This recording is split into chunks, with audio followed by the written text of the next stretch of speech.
Hello everyone, welcome to my YouTube channel knowledge box and cooking.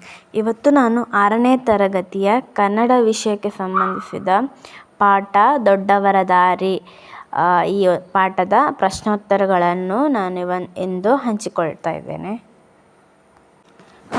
ಮೊದಲಿಗೆ ಒಂದು ವಾಕ್ಯದಲ್ಲಿ ಉತ್ತರಿಸಿರಿ. ಮೊದಲನೆಯ ಪ್ರಶ್ನೆ, ರಾಜೇಂದ್ರ ಪ್ರಸಾದರು ತಾವು ಯಾರ ಸೇವಕ ಎಂದು ಹೇಳಿಕೊಳ್ಳುತ್ತಿದ್ದರು? ಉತ್ತರ, ರಾಜೇಂದ್ರ ಪ್ರಸಾದರು ತಾವು ಜನರ ಸೇವಕ ಎಂದು ಹೇಳಿಕೊಳ್ಳುತ್ತಿದ್ದರು. ಎರಡನೆಯ ಪ್ರಶ್ನೆ, ಪುಸ್ತಕದ ಪುಟಗಳನ್ನು ಹರಿದ ಮಕ್ಕಳಿಗೆ ಪ್ರಸಾದರು ಏನನ್ನು ಕೊಟ್ಟರು? ಉತ್ತರ, ಪುಸ್ತಕದ ಪುಟಗಳನ್ನು ಹರಿದ ಮಕ್ಕಳಿಗೆ ಪ್ರಸಾದರು ಕಾಸು ಕೊಟ್ಟರು.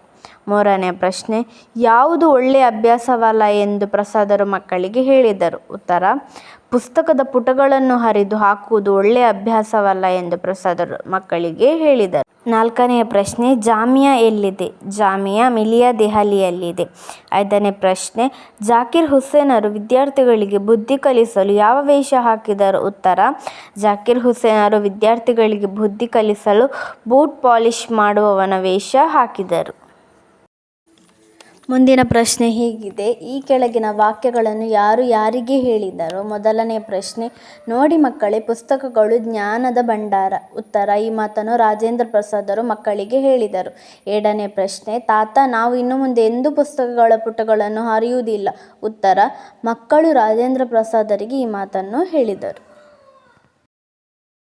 ಮುಂದಿನ ಪ್ರಶ್ನೆ, ಕೆಳಗಿನ ಪ್ರಶ್ನೆಗಳಿಗೆ 3-4 ವಾಕ್ಯಗಳಲ್ಲಿ ಉತ್ತರಿಸಿ. ಮೊದಲನೆಯ ಪ್ರಶ್ನೆ, ರಾಜೇಂದ್ರ ಪ್ರಸಾದ್ ಅವರ ವ್ಯಕ್ತಿತ್ವವನ್ನು ವಿವರಿಸಿ. ಉತ್ತರ, ರಾಜೇಂದ್ರ ಪ್ರಸಾದ್ ಅವರ ವ್ಯಕ್ತಿತ್ವ ಪ್ರಶಂಸನೀಯವಾಗಿದ್ದು, ಅವರದು ಜನಕ ಮಹಾರಾಜನಂತೆ ಋಷಿ ಸದೃಶ ಜೀವನ. ಅವರು ಕೋಪವನ್ನು ಹತ್ತಿಕ್ಕಬಲ್ಲವರಾಗಿದ್ದು, ಬಾಳಿನಲ್ಲಿ ಶಿಸ್ತು, ಸಂಯಮ, ಸಮಯ ಪಾಲನೆ ಇವುಗಳಿಗೆ ಭಾರಿ ಮಹತ್ವ ನೀಡುತ್ತಿದ್ದರು. ತಾವು ಜನರ ಸೇವಕ ಎಂದು ಹೇಳಿಕೊಳ್ಳುತ್ತಿದ್ದರು.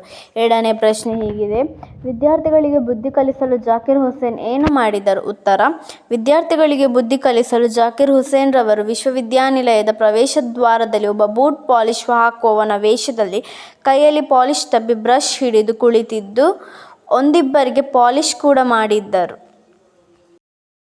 ಮುಂದಿನ ಪ್ರಶ್ನೆ, ವಚನ ಬದಲಿಸಿ ಬರೆಯಿರಿ.